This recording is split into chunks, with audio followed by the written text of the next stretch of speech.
Here's a question you didn't know you needed answered. How does sugar instantly attract ants? You drop a single grain of sugar, and within minutes, ants show up like they were waiting in the parking lot. How? Ants have insanely powerful chemical sensors, way better than your nose when you smell cookies. They detect sugar molecules in the air or on the ground almost instantly. Once one scout ant finds it, it leaves a chemical trail called a pheromone back to the nest. That trail is basically a flashing neon sign saying, "Free snacks this way." The more ants follow the trail, the stronger it gets. Before you know it, your kitchen becomes an ant rave. Tiny bodies, big senses, and they party hard when food shows up. How does water not mix at the barrier between two seas? Ever seen two oceans meet and wondered why they don't instantly swirl together like your morning coffee? It's called an oceanic front. Water masses differ by temperature, salinity, and density. When two bodies of water meet, like the Atlantic and Mediterranean, they initially resist mixing because their physical properties don't match. It's like oil and water at first glance. Over time, wind, tides, and natural turbulence do eventually blend them together. But for a moment, you get this incredible sight, a visible, literal line where two worlds collide. Nature doesn't need Photoshop. It does magic all by itself. How is Switzerland a neutral country? When the whole world started throwing hands in the 1800s, Switzerland just didn't. They officially declared neutrality in 1815 and never looked back. The idea was simple. If you stay out of everyone's wars, no one has an excuse to invade you. Plus, being a land full of mountains and secret banking probably helped. Today, Switzerland hosts international peace talks, humanitarian agencies, and somehow stays chill while everyone else is on fire. Their army exists, but it's basically the world's most polite security team.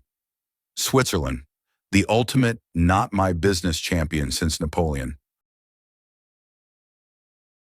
If poison expires, does it become more toxic or less? You open a bottle marked poison and notice it's expired. Should you be more scared or less? Turns out it depends on the poison.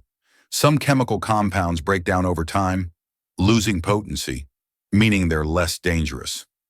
Others, however, break down into even nastier, unstable chemicals, making them more dangerous. For example, expired cyanide can become weaker. But spoiled botulinum toxin? Yeah, that could still wreck you. Moral of the story, don't test expired poison like it's expired yogurt. Best case, it's useless. Worst case, it's nightmare fuel. Also, why do you even have poison lying around? Were the pharaohs' tombs really booby-trapped? Thanks to Hollywood, you'd think ancient Egyptian tombs were full of deadly traps, spikes, pits, poison darts. The reality is, a little less Indiana Jones, a little more mind games. The Egyptians did try to protect tombs, but mostly through deception. They built fake doors, hidden chambers, and stone blocks designed to collapse after being moved. Actual mechanical traps were rare. Instead, they relied on fear, writing curses on the walls, warning of sickness, death, or even the wrath of gods. To a grave robber back then, it was terrifying enough. In fact, most famous tombs we know about today, already looted centuries ago. Turns out human greed outran even ancient magic. What happens if a patient receives the wrong blood type? Imagine you're a hospital patient and someone hands you a smoothie labeled strawberry. You take a sip, and it's actually blended onions. Your body freaks out. Same thing happens if you get the wrong blood type.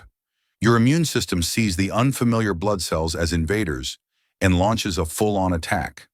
This can cause fever, chills, kidney failure, even death if not caught quickly.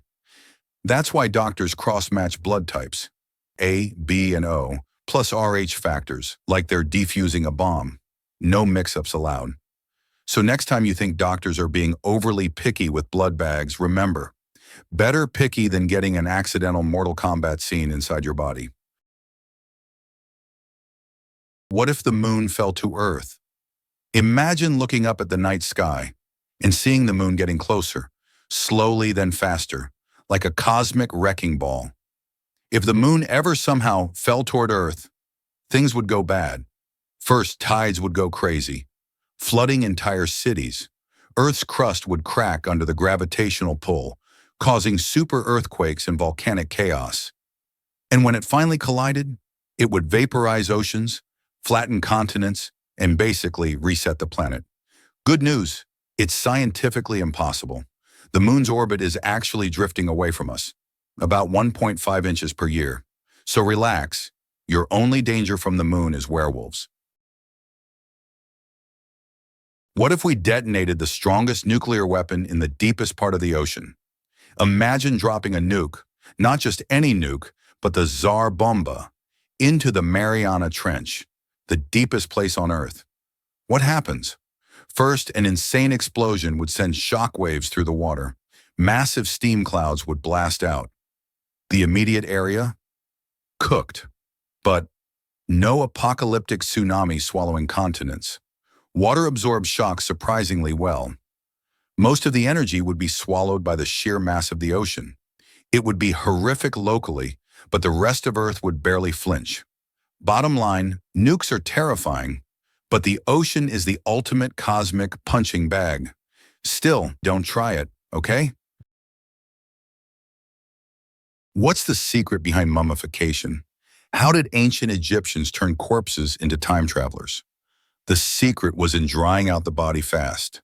They used a type of salt called natron to dehydrate the body completely, removing moisture that bacteria need to grow. Organs were removed, brains pulled out through the nose, and everything was carefully wrapped in linen.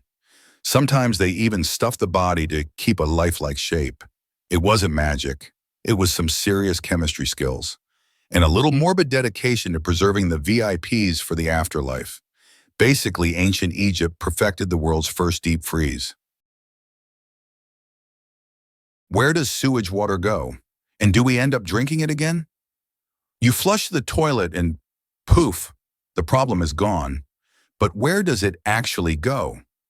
First stop, sewage pipes leading to a wastewater treatment plant. There, dirty water goes through multiple cleaning stages, filtering, settling, biological treatment, to remove solids and bacteria. The cleaned water? In many places, it gets released back into rivers, lakes, or even directly reused. And yes, some areas purify it so much that it goes back into drinking supplies. Sounds gross, but advanced treatment makes it way cleaner than most natural water sources. So technically, you might be drinking dinosaur pee filtered through 20 steps. Cheers to science.